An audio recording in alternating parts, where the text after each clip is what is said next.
Hello and welcome back to Suspended Fanimation. I'm your host, Dennis Bithoulkas, and it's time for Is It Worth My Time? And this time around, it's Lock and Key Season 2, which is on Netflix. Welcome. Nobody at the moment. Well, actually, there's one person that popped in. Okay, cool.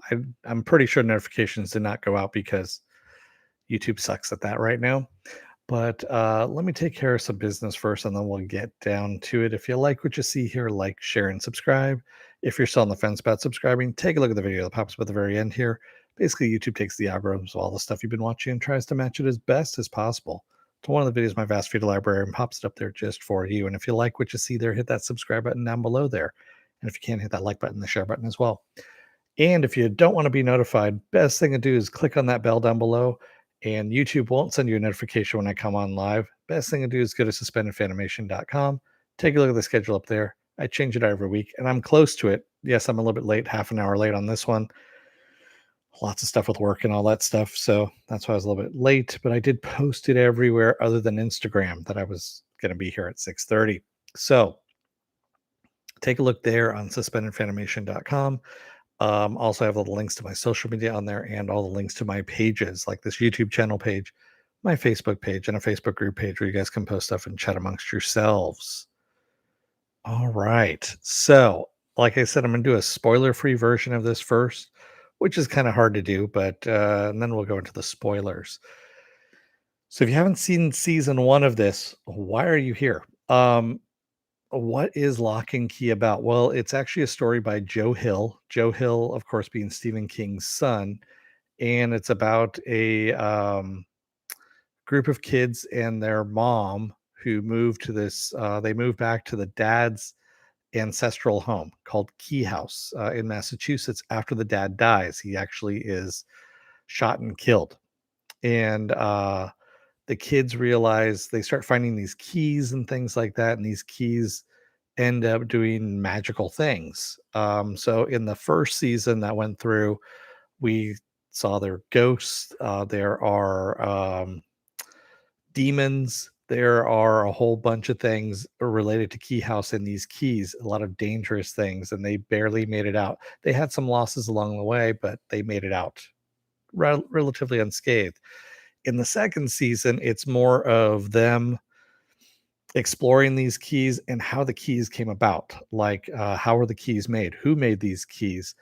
Who wants these keys? Who knows about these keys? Because also, adults don't remember um, the keys once they become a certain age, and so that's another thing that we're finding out in this second season is when people start forgetting about these keys and about the magic that happens, things of that nature.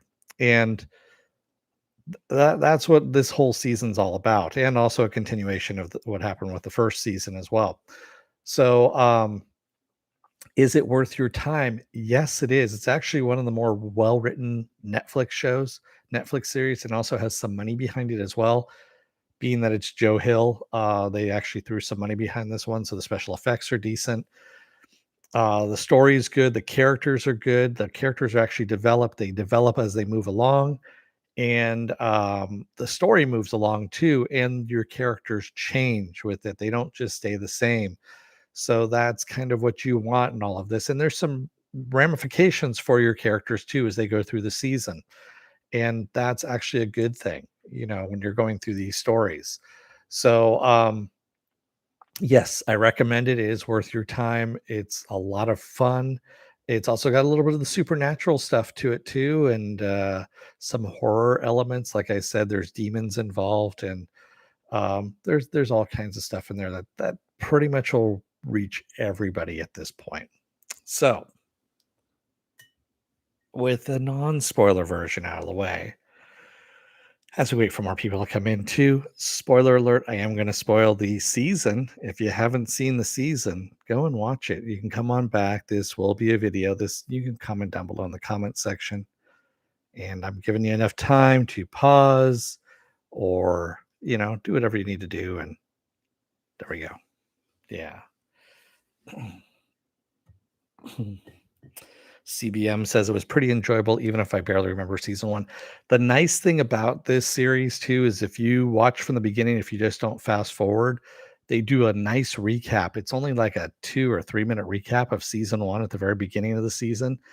And I love that because, yes, just like you, I barely remembered season one and I knew I really liked it. And they recapped it fairly well and got all the key players in place, and I was like, "Oh yeah, now I remember." And it caught me all up to speed again, and then boom, right into it. Um, yeah, and Bodhi wasn't annoying this season. I have to admit, he was a little bit annoying in the first season, but he wasn't in this one. And maybe because he found a friend in Josh Bennett's daughter, Jamie Bennett. So that was actually one of the funnier things too. Is Nina Locke, the mother, is lamenting how she's might not be ready for dating, but she is ready for dating and things like that. It's been a year since Rendell has died, and she has needs, of course, and all this stuff. And she's also an alcoholic, so she has that whole thing where her whole life revolved around her kids, as she said, and her kids are kind of pulling away from her. They're finding their own lives because, of course, they're dealing with the key stuff. And she is starting to recognize that she is slipping into these old habits and kind of wants to distract herself with dating and stuff like that. So she ends up meeting Josh Bennett, who happens to work at the high school that her kids are going to. And at first, it's a very rocky start.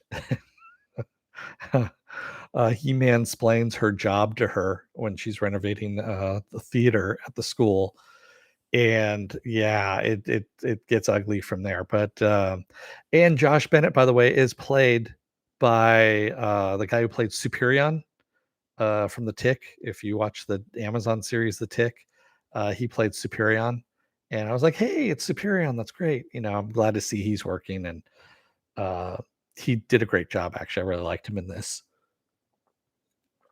And he actually has ties to Key House that we find later on, which his ancestor, who was a redcoat during the Revolutionary War, Frederick Gideon, who was just a monster during the Revolutionary War, had left a journal and also a piece of the Whispering Iron behind, and knows about the Black Door and has written it in the journal. And Josh actually has a very big interest in Key House. He actually has a dollhouse, if you will, of Key House that he bought at the local antique store. And turns out that that actually has a little key to it as well, which activates. You can look into the house and see what's going on at any given moment, and you can also interact with it, which that's a new thing. We get new keys in this series, in this season as well. So that's one cool thing that we get. We also get, of course, the memory key, which we find out. Aaron, who we saw in the first episode, who's kind of catatonic in a catatonic state, we find out that she had the head key in when it got knocked out of her, basically, when she was still out of her mind, I guess you could say. And that's why she was in that catatonic state. And Kinsey actually goes in, finds her, and brings her back. Or Kinsey and Tyler, they both go in, and is it Tyler or Kyler? I can never remember his name. And I'm having to look right now. Tyler, yes, there we go. Oof, yeah, that's what happens with old age. So Kinsey and Tyler go into her mind. They find her. They bring her back out, and she went in when she was a teenager, and now, of course, she is grown and has to learn. She learns about Rendell's death, and that um, Dodge is still out there, and that they need to take care of Dodge, of course, at this point. There's a whole bunch of shit that's still going on from when she was a kid, and it's still happening, and it's a mess that they need to clean up. Also, we find out that Duncan was able to make a new key. He was actually the one as a kid who made a new key. He made a memory key, which Aaron tells them about, that can make adults remember all the magic. And that's why these adults, Aaron and Ellie know about magic still, is because they actually made a memory key, or Duncan did.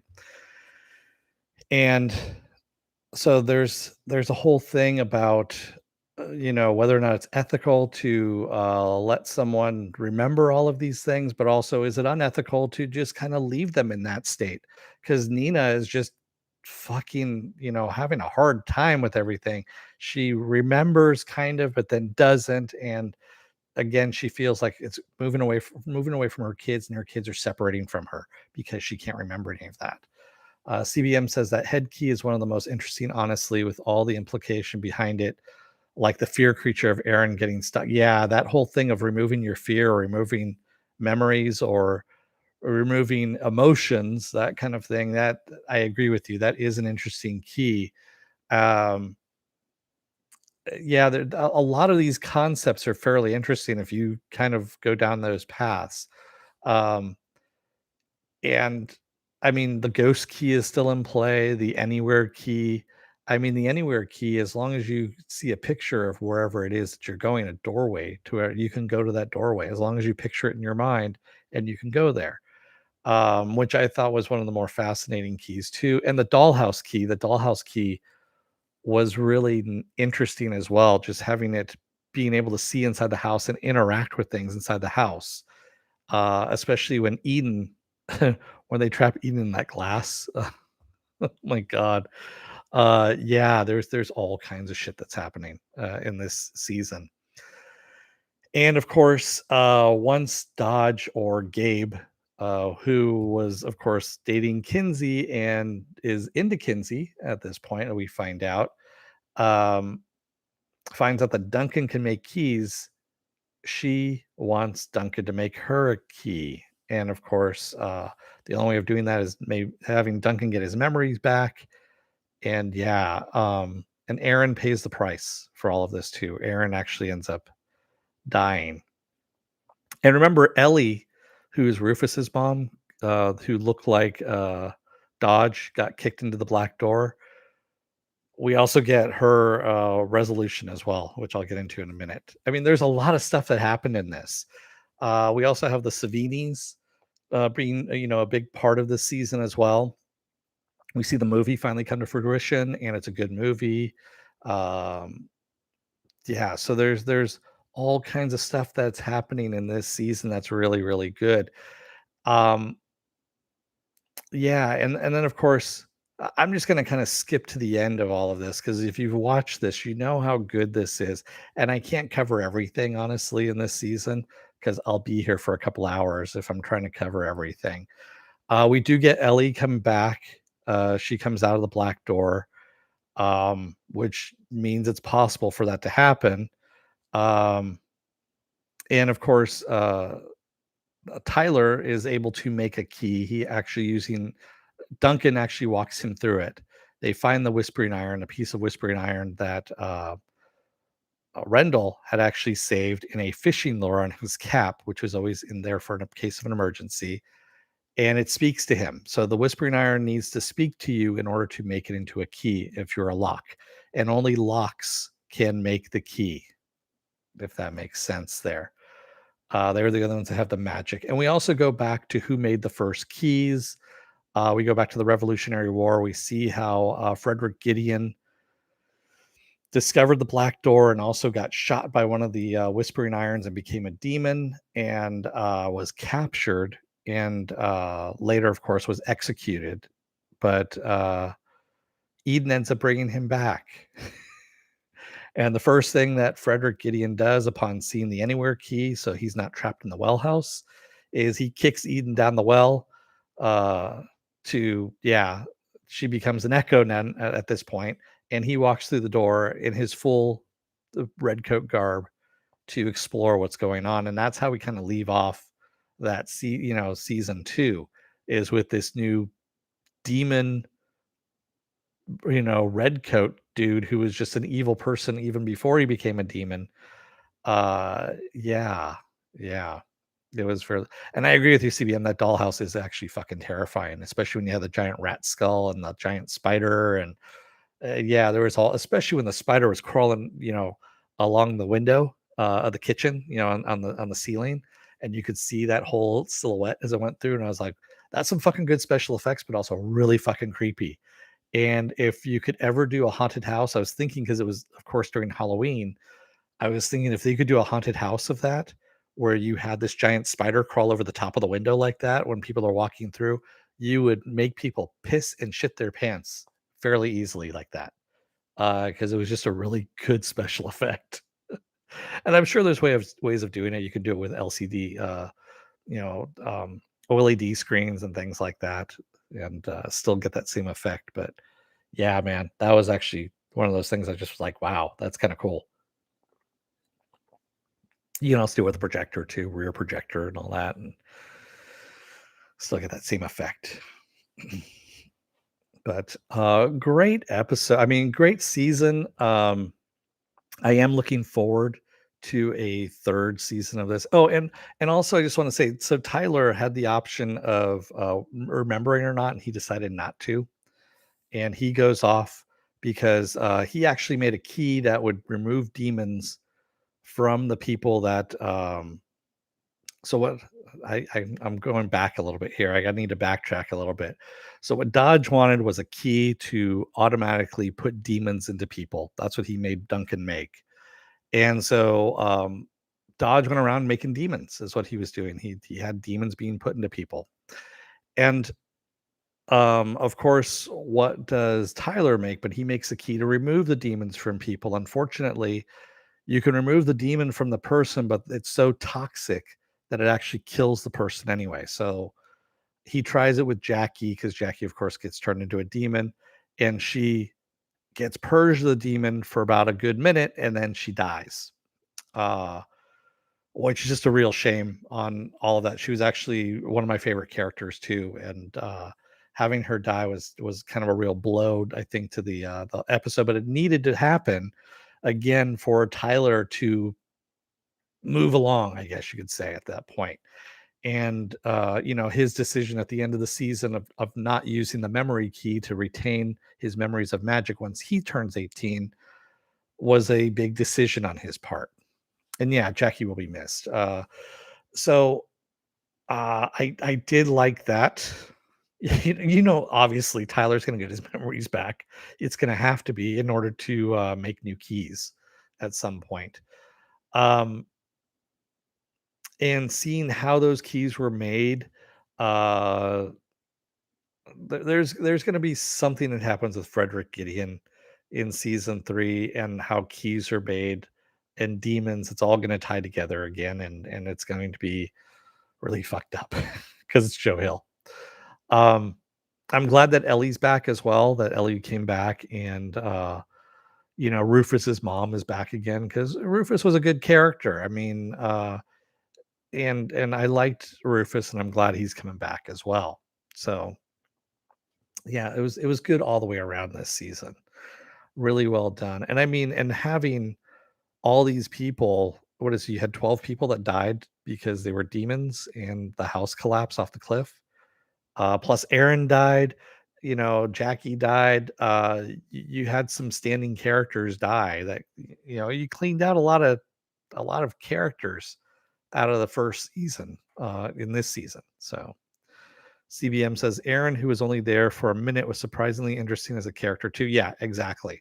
And I thought she was going to be tedious, but she wasn't, and her death was tragic. Yeah, it was. But then again, she was holding secrets. She was withholding secrets from Duncan and everyone else, because she wanted to end it. She wanted to end the whole thing, and she was right. I mean, it should have been ended, and but she wasn't the one to do it. It had to be a Locke to end it, quite honestly.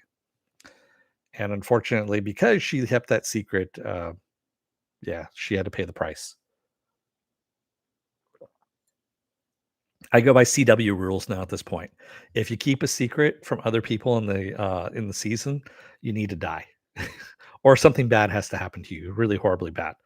And that's usually what ends up happening on the CW. Everyone keeps a fucking secret on there, the CW superhero shows, and of course something bad happens, and then you know they have to clean it up, and I'll never keep a secret again, but I got another secret. It's the same thing with Josh Bennett, man. I mean, with this whole secret that he had of his ancestor knowing about the caves, or the black door, and having the whispering iron and all that stuff, and then having the house and not telling Nina, and then they get together, and then she sees the house and she's like, "That's a bit fucking weird that you got a dollhouse of my actual house in your house." And he's like, "Well, I was going to give it to you." Yeah, great save there, dude. Don't think you're getting back in those pants again. So, yeah. Oof. Yeah. There's some interesting things going on there. Um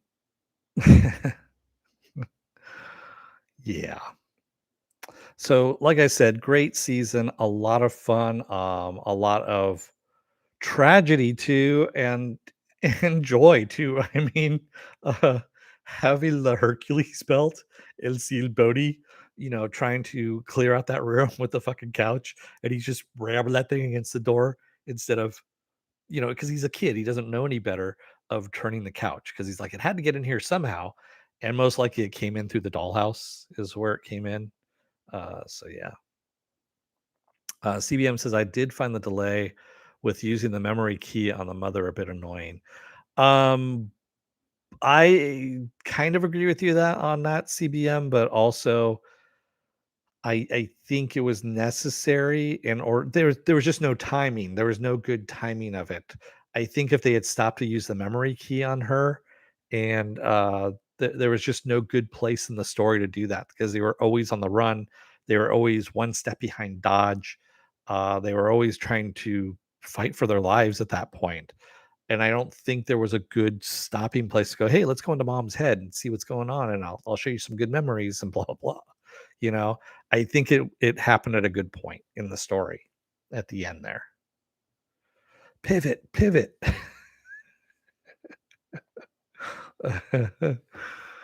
Yeah, yeah.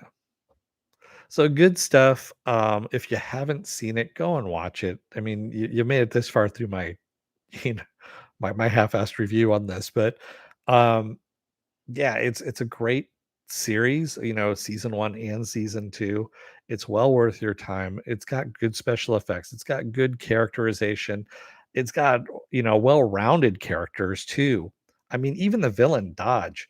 I mean, uh she's rounded out as well. I mean, and Gabe.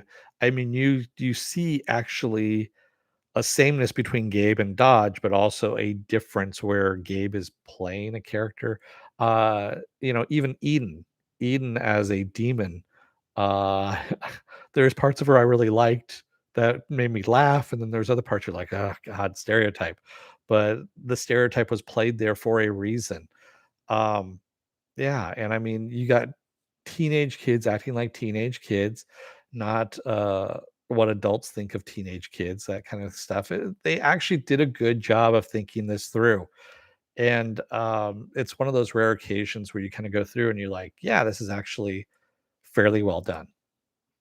So good work on this one. It's one of the rare Netflix shows that I could say, yes, unabashedly, there is no bad episode in any of the seasons. It all plays along like one good long movie. Normally, you have like padding that goes on in these series, and yeah, it kind of treads water, and they're just kind of spinning their wheels in some episodes in order to pad out, you know, the story a bit more. But no, this they used every little bit of time they had to get the story along, and they had a lot of story to tell. They really did. I mean, even bringing in the whole thing with Kinsey, the triangle between Kinsey, Scott, and Gabe slash Dodge, and Dodge, of course, trying to put a wedge between Kinsey and Scott, and actually having it happen.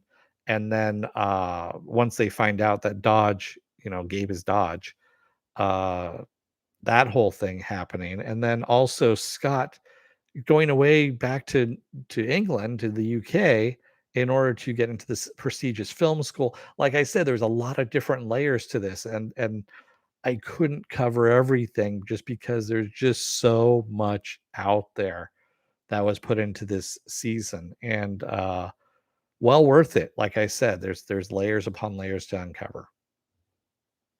So good stuff ahead if you haven't watched it as of yet. So, with that said, what else do I have going on this week? Well, tomorrow is going to be Doom Patrol, and I believe it's the penultimate episode of Doom Patrol for the season. That's right. I believe we only have 2 episodes left, so it's tomorrow, and then next week is the season finale. Friday, I'm off. Saturday is Saturday morning blast off, where I take the genre news of the weekend or genre stuff you guys want to talk about, and we talk about it. Sunday, I'm most likely going to be doing spoiler alert. So there's stuff we need to talk about, obviously. And Monday, I'll be off because there is no Why the Last Man anymore. So yeah, we're going to be off there. And I've got my little scheduling book here. Tuesday, of course, is going to be another episode of Is It Worth My Time on its normal night, which is actually Tuesdays. And let me see what else I got going on there. I don't know what I'm doing as of yet for Is It Worth My Time? So yeah, I don't know what I'm doing. And then of course Wednesday the 10th. I don't have anything on there as of yet because it's kind of a blank spot. There's nothing going on at the moment. So yeah. But there's lots of stuff coming up. We've got the Wheel of Time is coming out on the 19th. Actually, episodes 1 through 3 are coming out there. Hit Monkey is coming out on the 17th. They're going to drop the entire season of that on Hulu. Um, God, what else is up there? Hawkeye is coming out on the 24th. Yeah, Ghostbusters 3 is supposed to be coming out into theaters also on the 19th. I don't know if I'm going into theaters to go and watch it. Obviously, they're not doing it on HBO Max. They were supposed to at one point, and I think they put the kibosh on that. So if it's not going to be on HBO Max, I'm probably not going to cover it because I'm not going to a drive-in again. There's only one drive-in near me, and it sucks balls. And I'm not ready to go to theaters as of yet. So there's lots of stuff coming up. Keep your eye on the schedule. That's all I can say. Schedule. So, all right. With that said, I'm going to let you guys go for the evening. Thank you to everybody joining tonight in the chat. Well, CBM actually. And thank you if you made it this far in the video. If you're still on the fence about subscribing, take a look at the video that pops up at the very end here. YouTube takes the algorithms of all the stuff you've been watching, all the dirty, dirty videos that you've been watching. They try and match them to one of my dirty, dirty videos in my vast video library and pop them up there just for you. And if you like what you see there, hit that subscribe button. And if you can, hit that like button, the share button as well. And also, if you don't want to be notified at all when I come on live, best thing to do is hit that bell down below. It's basically a 100% chance you're not going to be notified by YouTube. Best thing to do is go to suspendedfanimation.com, take a look at the schedule. I change it out there every week. And I have all the links to my social media on there and all the links to my pages as well. So that's the YouTube channel page, this one that we're on, my Facebook page, and a Facebook group page where you guys can post stuff and chat amongst yourselves. So until tomorrow, don't let the door hit your ass on the way out. Otherwise, there may be a key for that might open that door someplace else. And if you get hit in the ass, you might get knocked someplace else, or out of your body or out of your mind, something like that. You really don't want that to happen. It's kind of a bad thing. Thanks, everybody. Siri, you came in just at the end here. Thanks, everybody. I will see you again tomorrow. Until then, stay safe, be well, take care, wear those masks, get those vaccine shots, and get those flu shots as well. And stay safe out there, everyone. Thanks, everybody. Have a good rest of your night. See you tomorrow.